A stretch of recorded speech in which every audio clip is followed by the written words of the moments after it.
Hello! ఇంకెన్ని రోజులండి క్యారెట్లు తింటే బాగా కళ్ళు కనిపిస్తాయని చెప్పి తినిపిస్తారు. ఒకసారి ఇలా చేసి చూడండి. మీరు ఏం చెప్పకపోయినా సరే వాళ్ళు మొత్తం అన్నం అంతా క్యారెట్ కర్రీతోనే తింటారు. సో, ఎలా చేయాలో చూద్దాము. క్యారెట్స్‌ని అన్నీ సమానమైన చిన్న చిన్న ముక్కల కింద కట్ చేసుకోవాలి.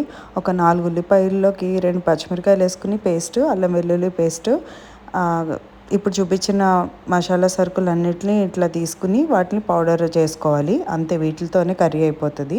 సో, మూకిట్లో కొంచెం మీరు ఆయిల్ తీసుకుని that is up to you. నేను నువ్వుల నూనె తీసుకున్నాను. క్యారెట్స్ అందులో వేసుకుని కొంచెం కరివేపాకు వేసుకుని పసుపు, ఉప్పు వేసుకుని కాసేపు ఫ్రై అవ్వనివ్వాలి. అయితే ఇక్కడ మీకు క్యారెట్ మెత్తబడితే సరిపోతుంది, బాగా ఏగక్కర్లేదు. మీరు ఇలా నలిగితే ఉడికిపోయినట్టే.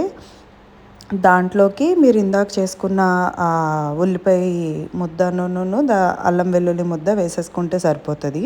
వేసుకుని దాన్ని కూడా బాగా కలిసేలాగా కలుపుకోవాలి. ఒక 2 మినిట్స్ అలాగుంచి దాని మీదే ధనియాల జీలకర్ర పొడి, ఇందాక మనం మిక్సీ ఆడుకున్న మసాలా వేసేసుకొని దాంట్లోకి కారం కూడా వేసేసుకోవాలి. అయితే ఉల్లిపాయ రా స్మెల్ పోయేంత వరకు బాగా వేపుకున్నాక ఇవి వేసుకోండి. మీకు ఉల్లిపాయ పచ్చివాసన నుంచి కమ్మటి వాసన అర్థమవుతుంది. అంతే, కాసేపు పొయ్యి మీద ఉంచి అలా కదుపుకుంటూ ఉంటే మీకు ఫినిష్ అయిపోతుంది. ఆల్మోస్ట్ మీకు గుత్తొంకాయ చేసుకుంటే మనకి ఎంత మంచి వాసన వస్తుంది, సేమ్ అలాంటి స్మెల్లే వస్తుంది. ఇది మా అమ్మమ్మ నుంచి పాస్ అవుతున్న రెసిపీ. ఎప్పుడన్నా నాకు బాగా అమ్మమ్మని ఏదైనా చేయమని అడగాలంటే ఫస్ట్ అమ్మమ్మ క్యారెట్ చేయి అని అడుగుతాను. So do try it and you'll know why